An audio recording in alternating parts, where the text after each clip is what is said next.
During a discussion of coping with death and counseling individuals who are grieving, one of the psychologists in attendance noted two kinds of regrets that people express in their grief over the loss of a loved one: regrets of commission and omission.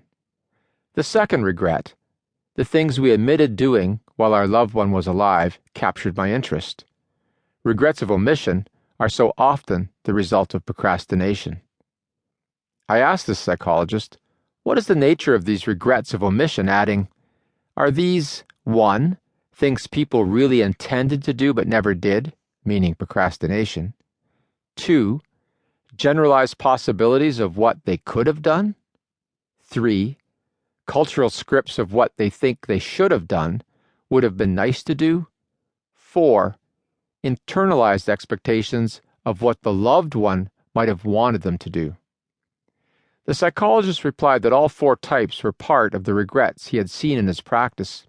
So I pushed on a little further and asked which type of regret seemed most problematic. As I expected, given the guilt associated with procrastination, regret over the things that these grieving people really intended to do but did not was most problematic. The regrets of omission related to our procrastination were most troubling in the grieving process. Issue: everyone procrastinates. I believe this, and research has documented this in a number of different ways. In fact, I think that people who say that they have never procrastinated might also say that they have never told a lie or been rude to someone. It is possible, I guess, but unlikely. We certainly do not like to admit to these undesirable actions. So if everyone procrastinates, why is it a problem? The research evidence is clear. People who score high on self-report measures of procrastination also self-report lower achievement overall, more negative feelings, and even significantly more health problems. Let me discuss each of these briefly. The lower achievement is easy to explain. Although we can all remember instances when we procrastinated and did very well, we cherish these memories to make us feel better and to justify even more procrastination. On the whole, procrastination results in less time to do a thorough job. This usually means poorer work overall. A meta-analysis of the procrastination research conducted by Piers Steele, University of Calgary, has shown that procrastination is certainly never helpful and usually harmful to our task performance. The fact that procrastination is associated with more negative emotions, or moods, is puzzling. If we are procrastinating, you would think we'd actually feel better, because we're not doing the tasks we do not want to do in favor of the things we enjoy. At least, that is what you would think we are doing. The thing is, our research shows that even when we are procrastinating, and I mean when we're actually off task, and researchers ask us questions then about our feelings, we do not report feeling happier necessarily.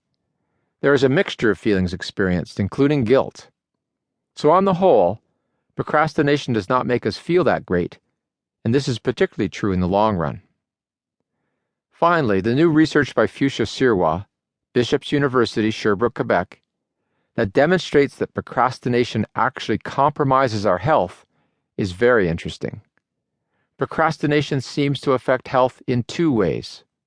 First, procrastination causes stress, which is not a good thing for our health for many reasons.